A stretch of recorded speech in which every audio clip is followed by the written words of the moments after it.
자, 하나님 말씀은 욥기 7장 1절부터 10절입니다. 이 땅에 사는 인생에게 힘든 노동이 있지 아니하겠느냐? 그의 날이 품꾼의 날과 같지 아니하겠느냐? 종은 저녁 그늘을 몹시 바라고 품꾼은 그의 삭을 기다리나니 이와 같이 내가 여러 달째 고통을 받으니 고달픈 밤이 내게 작정되었구나. 내가 누울 때면 말하기를 언제나 일어날까 언제나 밤이 갈까 하며 새벽까지 이리 뒤척 저리 뒤척 하는구나. 내 살에는 구더기와 흙덩이가 의복처럼 입혀졌고 내 피부는 굳어졌다가 터지는구나. 나의 날은 배틀의 북보다 빠르니 희망 없이 보내는구나. 내 생명이 한낮 바람 같음을 생각하옵소서. 나의 눈이 다시는 행복을 보지 못하리이다. 나를 본 자의 눈이 다시는 나를 보지 못할 것이고 주의 눈이 나를 향하실지라도 내가 잊지 아니하리이다. 구름이 사라져 없어진 같이 수월로 내려가는 자는 다시 올라오지 못할 것이오니 그는 다시 자기 집으로 돌아가지 못하겠고 자기 처소도 다시 그를 알지 못하리이다. 아멘. 인생을 살면서 가장 무서운 것이 있다면 저는 절망이라고 생각합니다. 인생의 무엇보다도 절망이 가장 무서운 것 같아요. 왜냐하면 절망은요 사람을 마비시키고 무엇보다 살아가야 될 미래를 죽이기 때문입니다. 그래서 절망 가운데 빠진 사람 보면요 결국 뭐까지 생각해요? 죽음까지 생각합니다. 우울증에 빠지기 시작하고 삶에 대한 소망이 없어지고 그래 내가 죽어도 아무도 나를 안 돌아보겠지. 그리고 삶을 포기하려고 합니다. 이렇게 살면 뭐하나. 여러분 현대를 살아가는 우리들은 여러 가지 삶의 문제 속에 삽니다. 경제적인 문제, 인간관계의 문제, 학업과 또 진로와 직장과 결혼, 또 2세, 가정, 신분 여러 가지 문제를 우리는 안고 삽니다. 한 가지 문제만 있어도 쉽지 않습니다. 어렵습니다. 그런데 대개요 문제는요 항상 보면 그룹으로 옵니다. 여러 가지 문제가 꼭 단체로 겹쳐옵니다. 그래서 참 어렵고 힘듭니다. 더욱이 문제가 풀리지 않고 더 꼬이는 경우에는 우리는 절망을 경험할 수밖에 없습니다. 자, 그리고 본문의 욥처럼 자신이 이해할 수 없는 설명할 수 없는 고난을 만날 때는 더 할 수밖에 없습니다.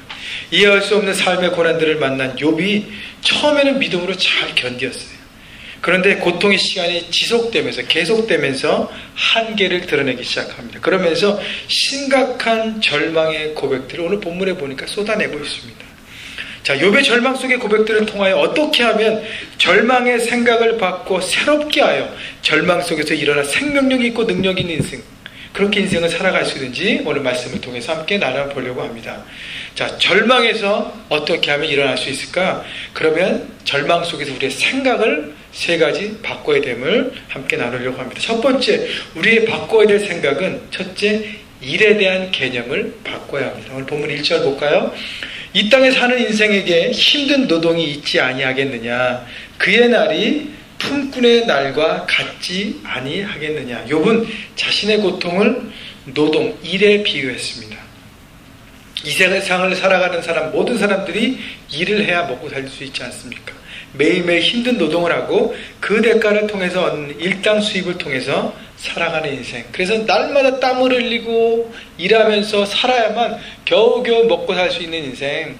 그것이 바로 인생이기 때문에 그 고통의 인생을 내가 살고 있다고 욥이 고백하고 있는 것입니다. 2절 볼까요? 종은 저녁 그늘을 몹시 바라고 품꾸는 그의 삭을 기다리나니. 그래서 노동자들은 매일매일 노동의 고통 속을 극복하기 위해서 매일매일 일하면서 뭘 기다려요? 다 끝날 저녁 시간을 기다리는 거죠. 하루 일과가 끝나면 쉴 수 있고, 그 다음에 당시에는 월급이나 연봉제가 아니라 매일매일 일당을 줬기 때문에 하루 일당을 받고 그것을 통해서 쉴 수 있기 때문인 것입니다. 자, 저녁만 바라보면 매일매일 일하는 삶 얼마나 행복하겠습니까? 일은 고통의 연속이고 죽지 못해 하는 것입니다. 먹고 살기 위해 겨우 하는 것입니다. 여러분, 이런 노동자의 삶이 지금 자기 자신의 삶이라고 욥이 얘기하고 있습니다. 그런데 중요한 것은 욥이 잘못 알고 있는 것이 있습니다. 그가 생각하는 노동, 일에 대한 개념이 틀린 것입니다. 여러분, 일은 원래요, 누가 시작한지 아세요? 일은 하나님께서 시작하셨습니다. 창세기 2장 2절에 보면 하나님이 그가 하시던 일을 일곱째 날 마치시니 그가 하시던 모든 일을 그치고 일곱째 날 안식하니라. 하나님께서 무슨 일을 하셨습니까? 천지창조 사역을 하셨습니다. 하나님께서는 이 원리와 모범을 천지창조의 사역을 매일매일 하시면서 하나님의 일에 대한 개념이 어떤 것인지 우리에게 보여주십니다. 하나님은 매일매일 창조의 사역을 하시면서 마지막 시간에 뭐라 그러셨어요? 보기에 참 좋았더라 라고 하셨어요. 다시 얘기하면 내가 일하는 것 이렇게 만들어서 많은 자연들이 생기고 하나님의 나라가 생기고 이 땅에 모든 것들이 생긴 것이 기쁘다는 것입니다. 하나님은 기쁨으로 일을 하셨다는 것입니다. 자, 그래서 하나님께서 만드신 인간에게 똑같이 일을 주셨습니다. 창세기 1장 28절에 다스리고 통치하는, 이 땅의 모든 피조세계를 다스리고 통치하는 통치명령을 통치명령을 주셨습니다. 모든 피조물을 관리할 사명을 아담에게, 사람에게 주셨어요. 일에 대한 것이, 일에 대한 축복과 사명을 주신 것입니다. 그래서 아담은 에덴 동산에서 그냥 놀면서 먹고 잔 게 아니에요. 아담은 열심히 에덴 동산에서 일했습니다. 무슨 일을 했죠? 열심히 하나님께서 만드신 피조물들을 관리하는 매니저로서 매일매일 열심히 관리하고 도왔습니다. 열심히 일했습니다. 그런데 어떻게 일했어요? 하나님처럼 즐겁게 일했습니다. 그것이 일에 대한 다른 개념이에요. 하나님과 아담은 기쁨으로 일을 했습니다. 여러분 직장에서 일하실 때 매일매일 나는 너무 일이 기뻐, 너무너무 설레, 끝날 때마다 오늘 너무너무 좋았어, 벨굿, 너무너무 좋았어 하고 집으로 가시는 분이 얼마나 계신지 모르겠습니다. 쉽지 않습니다. 왜 이렇게 됐냐면 창세기 3장에 인간의 죄악과 타락으로 인해서 저주받아 일해야 먹고 살 수 있기 때문에 얼굴에 땀을 흘려야 하고 땅은 엉겅퀴를 내기 때문에 고통 속에서 일하는 환경으로 일터가 바뀌었어요. 그래서 일이 더 이상 축복과 사명이 아니라 고통의 현장이 되었습니다. 내가 열심히 땀을 흘려서 겨우 먹고 사는, 한 달에도 일 안 하면 페이먼을 걱정할 수밖에 없는 이런 삶 가운데 우리가 살게 되는 것입니다. 여러분, 그런데요, 예수님께서 이 땅에 오시면서 일에 대한 개념을 다시 회복시키셨어요. 요한복음 5장 17절에 예수님께서 아버지께서 일하시니 나도 일한다 하시면서 십자가 사역을 이루셨고 구원의 길을 제시하셨고 구원받은 하나님의 자녀들이 이제는 하나님의 나라를 살 수 있는 그 현장을 선포하셨습니다. 자, 그래서 우리가 살고 있는 이 하나님의 나라 이제 시작됐고 완성되지 않으면 이 하나님 나라 가운데 살아가면서 일은 더 이상 고통이 아니라 사명이고 축복입니다. 일은 뭐라고요? 사명이고 축복이라는 것입니다. 로마서 14장 7절부터 8절에 보면 우리 중에 누구든지 자기를 위하여 사는 자가 없고 자기를 위하여 죽는 자가 없도다. 우리가 살아도 주를 위하여 살고 죽어도 주를 위하여 죽나니 그러므로 우리가 사나 죽으나 다 주의 것이로다. 우리가 하는 모든 일이 주님의 것이기 때문에 우리가 하는 모든 일들이 다 뭐예요? 하나님께서 이미 우리를 부르시고 보내신 거룩한 일이라는 것입니다. 성직이고 천직이라는 것입니다. 그래서 job을요, 영어로 제가 몇 번 말씀드렸지만 직업을 영어로 job이라고 그러지 않고 뭐라 그래요? vocation이라고 얘기하는 거예요. vocation. vocation이라는 단어는 라틴어의 보카레라는 단어, 부르다는 단어 의미에서 파생되었습니다. 다시 말하면 우리에게 하나님께서 주신 그 직업 현장 하나하나가 하나님께서 여러분을 부르시고 맡기시고 그 현장으로 보내셨다는 것을 여러분 믿으십니까? 여러분 믿으셔야 합니다.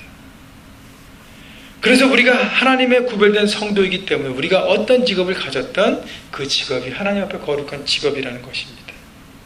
하나님의 부르심으로 세워진 것이므로 거룩한 것이. 그래서 우리가 하는 그 일들이 하나님의 부르심에 따라 살아가는 사명이 돼야 하는 것입니다. 그러므로 일은요, 더 이상 우리에게 고통이 아니에요. 일은 우리에게 사명입니다. 학생들은 왜 공부합니까? 하나님의 사명을 찾기 위해서 내 전공을 공부하고 있는 것입니다. 결국은 그래서 그 일을 찾아서 하나님의 보내심을 받고 그 일을 현장으로 들어가는 것입니다. 준비하는 과정입니다. 그렇기 때문에 일을 하던 일을 준비하던 모든 시간들이 고통이 아니라 하나님께서 우리 주신 축복과 사명으로 받아들이며 살아갈 때 우리의 삶에 오는 고난들도 단순한 고통의 시간이 아니라 하나님의 뜻 안에 있는 축복임을 받아들일 수 있는 것입니다. 그래서 고난은 이렇게 표현합니다. 하나님의 변장된 축복이다 라고 얘기합니다. 그 고난 중에서 하나님께서 우리에게 축복을 주시는데 그 숨어있는 축복을 우리가 발견하지 못하고 우리는 불평한다는 것입니다. 그렇기 때문에 숨겨진 축복을 발견하십시오. 여러분 일터에서 주시는 하나님의 축복을 발견하십시오. 그래야 여러분의 사명으로 축복으로 살아가게 되는 것입니다. 그렇기 때문에 삶의 고통의 시간 속에서 더 이상 절망이 아니라 이 모든 것이 하나님의 뜻으로 받아들이고 기다리며 승리하시는, 그래서 일터에서 사명과 축복으로 여기고 날마다 기쁨으로 하나님 나라를 이루어가는 여러분 모두가 되시기를 주님의 이름으로 축원합니다. 두 번째, 우리의 삶에서 절망에서 일어나기 위해서 우리의 생각을 바꾸라 했는데 두 번째 바꿔야 될 생각은 고통에 대한 생각을 바꿔야 합니다. 나의 인생은 고통의 인생이 아니라는 것입니다. 3절 볼까요? 이와 같이 내가 여러 달째 고통을 받으니 고달픈 밤이 내게 작정되었구나. 욥은요, 자신의 고통이 여러 달 계속되면서 나의 고통과 고난은 끝이 없다고 고백합니다. 그래서 뭐라고 표현해요? 고달픈 밤이 내게 작정되었구나. 다시 그것을 풀이하면 나의 삶, 내 모든 삶은 고난과 고통이라고 딱 정해졌기 때문에 그냥 고통과 고난 가운데 살다가 죽는 수밖에 없다라고 얘기하는 것입니다. 고난이 내게 어사인 되었어요. 나는 더 이상 내 삶에는 다른 것이 없고 그냥 고난만 있는 거라고 욥이 얘기하고 있습니다. 4절, 내가 누울 때 말하기를 언제나 일어날까, 언제나 밤이 갈까 하며 새벽까지 이리 뒤척 저리 뒤척 하는구나. 하루 종일 고통 속에 지내다가 이제 잠을 통해서 쉼과 안식을 누려야 하는데 불면의 고통 속에서 시달리고 있다는 것입니다. 여러분 욥은요, 몸몸에 악창이 났어요. 종기가 나서 고름이 흐르고 있습니다. 여러분 그 온몸을 흐르는 그 종기 속에서 얼마나 편안한 잠을 잤을까요? 또 질병은요, 원래 낮보다 밤에 더 통증이 옵니다. 많은 고통 속에서 이 잠을 통해서 우리가요, 회복되고 리차지가 되고 쉼과 안식을 누리지 못하면 그 다음날 100% 좋은 컨디션에서 일하거나 공부할 수 없습니다. 여러분 하루만 잠을 못 자보십시오. 그 다음날 그냥 짜증이 머리까지 나서 내에게 오는 모든 사람들에게 내가 너무나 축복이 하는 다른 말과 다른 모든 것을 하지 않습니까? 근데 욥은요, 몇 달 동안 이 밤이 계속됐어요. 잠 못 자는 밤. 잠을 자도 악몽을 꾸게 되고요, 계속적으로 불면에 시달리면서 잠 못 자는 밤을 지냈습니다. 또 욥은요, 잠을 자도 이렇게 생각해서 과연 내 삶에 새벽이 올까? 이 내 삶의 이 모든 어둠이 끝나고 새벽이 과연 올 수 있을까? 두려움과 걱정과 불안 속에서 잠을 못 이루는 거예요. 내 인생에 어둠이 거치고 빛의 아침에 새벽이 올 수 있을까? 의심 속에서 내 인생은 그냥 절망, 어둠으로 끝나버리는구나 라는 절망, 또 절망 속에서 욥은 살아가고 있습니다. 욥은 고난으로 인한 고통의 시간이 몇 달 동안 지속되면서 이 고난은 내 운명이구나, 이 고난과 함께 내 인생은 끝난다고 생각해서 그래서 절망 중에 절망의 시간을 보내고 있습니다. 그런데 욥이 잘못 생각하는 것은 우리 삶의 고난은 영원하지 않다는 것입니다. 영원한 고난은 없습니다. 고난은 잠시 우리의 삶을 지나가는 과정인 것입니다. 그렇기 때문에 고난을 터널에 많이 필요합니다. 여러분 모든 터널이요, 아무리 긴 터널도 입구가 있고 그 다음 뭐가 있어요? 출구, 엑싯이 항상 있습니다. 터널인데 엑싯이 없으면 뭐예요? 그건 터널이 아니라 동굴입니다. 거기 들어가면 안 되죠. 나올 수가 없으니까. 인생의 모든 고난이 터널과 같아요. 엔트런스가 있고 그 다음 어떻게 엑싯이 반드시 있습니다. 물론 과정 속에서 그게 길어질 수는 있어요. 어려울 수 있어요. 그러나 빛이 계속 저벅 엑싯을 향해 가면 빛은 보이게 되어 있습니다. 그렇기 때문에 고난과 고통 그 한계를 우리는 반드시 뛰어넘을 수 있다는 사실을 알아야 하는 것입니다. 여러분 역대상에 보면 야베스라는 인물이 소개됩니다. 역대상 4장 9절에 보면 야베스는 그 형제보다 귀중한 자라. 그의 어머니가 이름하여 야베스라 하였으니 이는 내가 수고로이 낳았다 함이라. 야베스는 좋은 배경을 가진 집안에서 태어나지 않았습니다. 그가 비록 유다 지파였지만 유다 지파 중에서도 별 볼 일 없는 집안에 태어났어요. 유다 지파 중에서 괜찮은 사람들은요, 역대상 3장에 다 족보가 기록됩니다. 그리고 4장에는 별 볼 일이 없는 집안에 기록되는데 그 중에 야베스가 있었습니다. 자, 그리고 야베스는 그 출생부터 고통스러운 자였습니다. 그래서 야베스라는 이름 자체가요, 수고로이 낳았다라는 뜻입니다. 다시 말하면 고통과 아픔과 고민이라는 뜻을 갖고 있습니다. 자, 그래서 부모가 아이의 출생이 얼마나 고통스러웠냐면 그 이름을 고통이라고 이름 지어준 거예요. 우리식으로 얘기하면 김고통씨, 이고민씨, 배아픔씨 이렇게 한 거예요. 야베스는 어머니의 난산을 통해서 세상에 나오면서 선천적인 어떤 정신적이 아니면 육적인 장애를 갖고 태어났다고 생각합니다. 그렇기 때문에 그 어머니는 아들의 이름을 히브리어로 신체적인 혹은 정신적인 고통과 슬픔과 심한 노동을 뜻하는 야베스로 지었습니다. 야베스는 인간의 고통, 한계, 저주를 다 함께 안고 태어났습니다. 그러나 야베스는요, 자신의 삶은 고통이라고 정의하면서 나는 아무런 소망이 없어 하고 포기하지 않았습니다. 역대상 4장 10절에 보면 야베스가 이스라엘 하나님께 아뢰어 이르되 주께서 내게 복을 주시려거든 나의 지역을 넓히시고 주의 손으로 나를 도우사 나로 환난을 벗어나 내게 근심이 없게 하옵소서 하였더니 하나님이 그가 구하는 것을 허락하셨더라라고 기록합니다. 야베스는요, 자신의 삶의 고통들이 영원하지 않음을 바라보았습니다. 그리고 극복하면 최종적으로 승리할 수 있음을 깨달았습니다. 다시 말하면 이러한 한계를 극복하고 초월하는 믿음이 있었다는 것이죠. 그래서 믿음으로 하나님 앞에 구하고 바랐습니다. 내 인생 한번 될 대로 되나 이렇게 산 게 아니에요. 내가 비록 여러 가지 어려운 환경과 상황과 고난 가운데 있지만 내가 하나님을 의지할 때 이 모든 환경과 상황을 내가 통과하고 승리할 수 있다는 믿음으로 바라본 것입니다. 그래서 그의 믿음이란 모든 운명과 난관을 이기는 능력이라고 확신했어요. 바로 그 믿음과 그 신앙으로 그 한계를 극복했습니다. 참으로 존귀한 자, 존귀한 인생을 살았다는 것입니다. 여러분, 야베스가 믿은 것은요, 고통은 제한적이고 임시적이라는 것이에요. 영원히 계속되는 고통과 고난은 없다는 것입니다. 그에게 이런 믿음이 있었기 때문에, 그래서 그의 믿음이 한계를 극복하는 믿음으로 승화된 것입니다. 그는 가문의 한계를 극복하는 믿음을 가졌어요. 운명의 한계를 극복하는 믿음을 가졌습니다. 육체와 삶의 한계를 극복하는 믿음을 가졌습니다. 그리고 살아계신 하나님이 나의 하나님이 되셔서 그 살아계신 하나님을 붙들고 오직 믿음으로 살아가면 내 모든 환경과 한계적인 상황을 능히 극복할 수 있다고 믿고 나가서 믿음으로 바라보고 믿음으로 통과하고 승리한 것입니다. 여러분, 혹시 여러분 가운데 욥처럼 나는 아무것도 없어. 목사님, 제가 무슨 가진 게 있습니까? 제가 태어난 가정이 빵빵합니까? 제가 무슨 물질이 있습니까? 신분 문제가 해결됐습니까? 제가 무슨 여러 가지 가정의 문제가 회복됐습니까? 여러 가지 직장이 변변합니까? 공부를 제대로 하고 있습니까?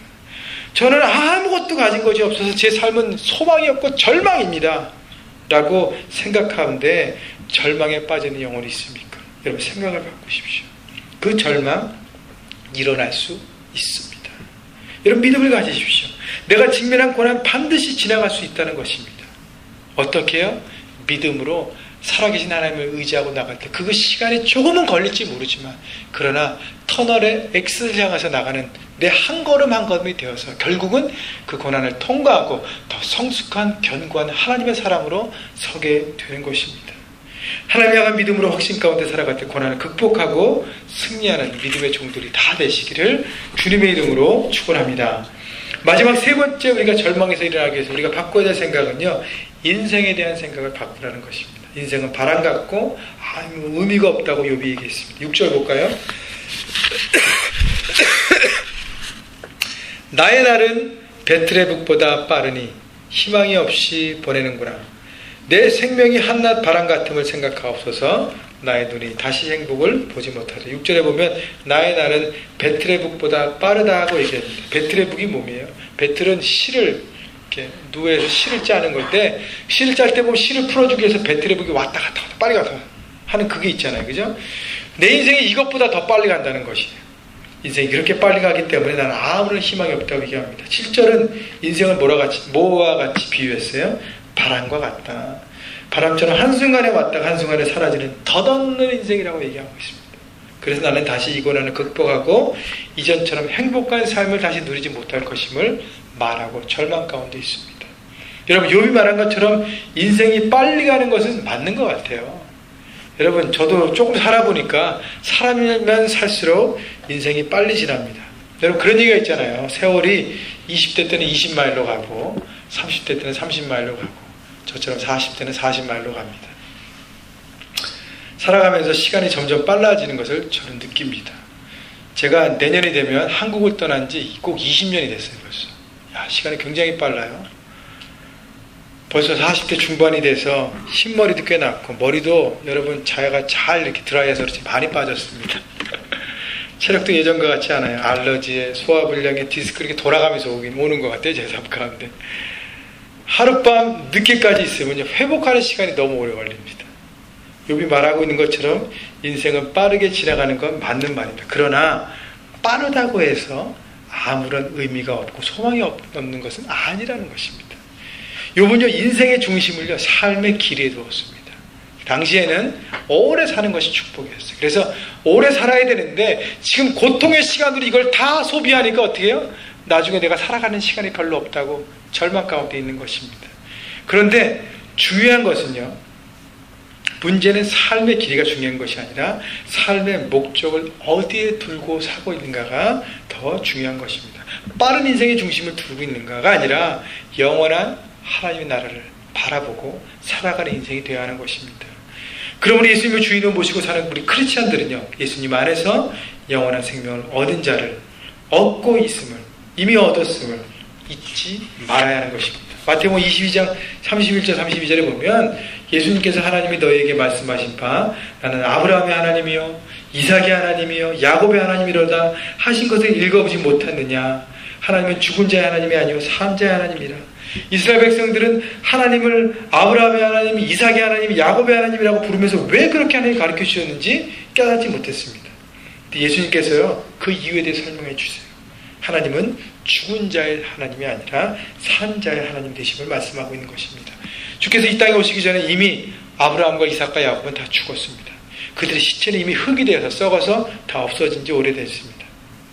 그러나 모든 것이 끝나버렸다면 하나님은 죽은 자의 하나님밖에 될 수 없습니다. 그러나 하나님을 믿어도 죽는 것은 마찬가지이기 때문에, 그러나 하나님은 죽은 자의 하나님이 아니라 산 자의 하나님이시기 때문에 당신은 하나님의 아브라함의 하나님, 이삭의 하나님, 야곱의 하나님이라고 부르도록 하셨습니다.